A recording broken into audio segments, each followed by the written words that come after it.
Chief Justice Owiny Dollo avuddeyo n'alangirira retirement ye. Gwe mukwano gwange ali yampuliriza. Oli ku Yugi Updates TV kusinzira oba ng'otuwuliriza ng'otanatweyungako kutegeeza nti kirira wansi waliwo ekigambo subscribe kikoneko obeere nga otweyungako. Abali emitala w'amayanja mbatumiddeko nnyo mbakulisaayo nnyo mu weekend kansuubire nti ebintu byabatambulidde bulungi nnyo. Abajja mu comment section mbebaza nnyo okujja ne mutangaza eggwanga okusinziira ku ndowooza yammwe n'oku opinion yammwe tubisanyukira ebyo. Mwebale kubeezaawo mayengo gano aga Yugi Updates TV. Kakati Chief Justice Owiny Dollo avuddeyo n'alangirira nga wagenda mu retirement.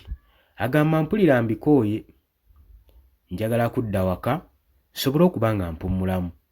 Agamba emyaka gye nsaavinze gye mpeereza eggwanga lyange emyaka 45 gimmala bumazi. Ke kaseera ebiwawaatiro mbisuulewo nteeke wansi boots omulala ajje azambalemu. Tetumanyi kikisindiikiriza Chief Justice ono Owiny Dollo kubanga agenda mu maaso n'okukakasa nti mu mwezi ogwa January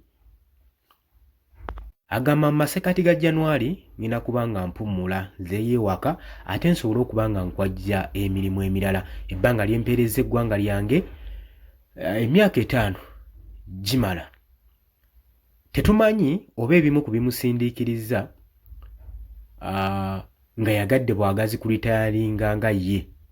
Jjukira nti nno tusemberedde akalulu ka 2026 general elections. Ebiseera ebisinga wano we tulabira abakulembeze oba abakungu abamu mu gavumenti bwe basuulirawo ofiisi zaabwe ne baritayalinga. Lwaki? Kubanga baba basuubira buli mwaka gw'akalulu ogutuuka tegugenda sigala kye kimu.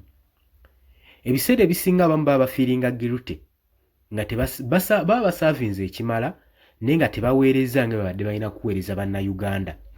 Kino kijira mu kaseera nga abakungu bano babadde baweereza muntu nga singa ggwanga bannayuganda. Kati bano buli wabeerawo enkyukakyuka yonna gye balaba eyinza okujja mu gavumenti ng'eyinza okumwamulako gavumenti batera okusuulawo ofiisi zaabwe ne bagenda mu retirement.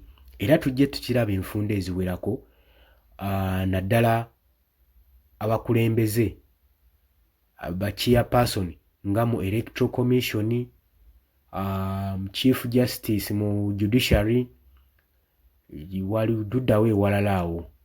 Ebitongole bingi eby'amaanyi ebigenda mu maaso n'okuba nga biwummuza abakulembeze baabyo naddala wabaawo nga waliwo enkyukakyuka gye basuubira ejja mu ggwanga. Kino nno kibatiisa nnyo olw'ensonga baba basuubira nti eggwanga terigenda balamulanga bo we basuubira.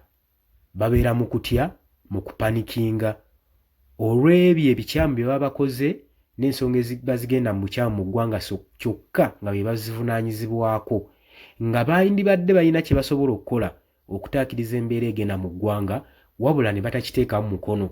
Kati baba basuubira nti eggwanga ligenda bajajinga, ligenda balamula ku lw'ebyo. Ebiseera ebisinga tulaba nga abakungu bano bagenda mu maaso n'ogenda mu retirement. Kati victim ku luno ye Chief Justice Owiny Dollo. Jjukira nti nno Chief Justice ono bannabyabufuzi naddala bali ku ludda olw'opposition bazze bamusongamu oluno era nga bamuwooninga nga bamugamba bannayuganda bagenda mu maaso n'okuba nga battibwa batulugunyizibwa mu military court. Okugeza tujjukira bulungi nnyo omubaka Honorable Betty Nambooze owa Mukono municipality yavaayo n'asonga mu Owiny Dollo n'amugamba nti nno ensi egenda kulamula gye bujjako mu maaso. Otuddeawo oliawo otunudde nga bannayuganda bagenda mu maaso n'okuttibwa mu military courts kyokka nga obuyinza n'amaanyi ogayina agasobola okuba nga akomya kino. Jjukira nti Chief Justice ono Owiny Dollo y'omu ku balina eddoboozi ery'omwanguka ery'owaggulu abasobola okubeera nga kwegamba bateekawo omusitale ne obstacle eri military court obutagenda mu maaso nakukozesa basiviliani. Naye tulaba bannayuganda bangi naddala abakungu baba baka parliament abadde ku ludda oluvuganya gavumenti enfunda eziwerako bazibakwatibwa nga batwalibwa mu military court. era kkooti n'egenda mu maaso n'okubasingisa omusango newankubadde ebyo byaliwo nga UPDF Amendment Bill tennaba kubeera ng'eyisibwa eneewo omwagaanya ab'amagye okuba nga bawuzisa aba civilian mu kkooti yaabwe. So newankubadde yayisibwa, Owen Dollo abadde akyalina amaanyi okulemesa etteeka lino obutateekebwako mukono nga ye Chief Justice okutaasa bannayuganda n'eggwanga mu kiki bagendamu. Naye bannayuganda balaba nga ye atakoze kimala, tasooddeyo mutwe gwe. Newankubadde yavaayo n'akola ruling ku tteeka lino ng'agamba nti nno military courts tezirina experience kimala kusobola kulaba nga bawozesa ba military court, n'ekirala kijja kubeera nga kikyobodde judiciary, civilian court, supreme court. Bino nno wadde yabyogera n'ebyawulikika nga ye yali agezaako okudifendinga ekitiibwa kye ne loolo ye ne activities ezigenda mu maaso n'okukolebwa mu supreme court, wabula teyakyogera ng'agezaako kutaasa bannayuganda nti ali concerned nnyo n'engeri bannayuganda gye bagenda mu maaso n'okukinyuzibwamu. Bangi bazze bakinyuzibwa, n'abasinga bakyali detained, wabula tebannatwalibwa na maaso ga mulamuzi.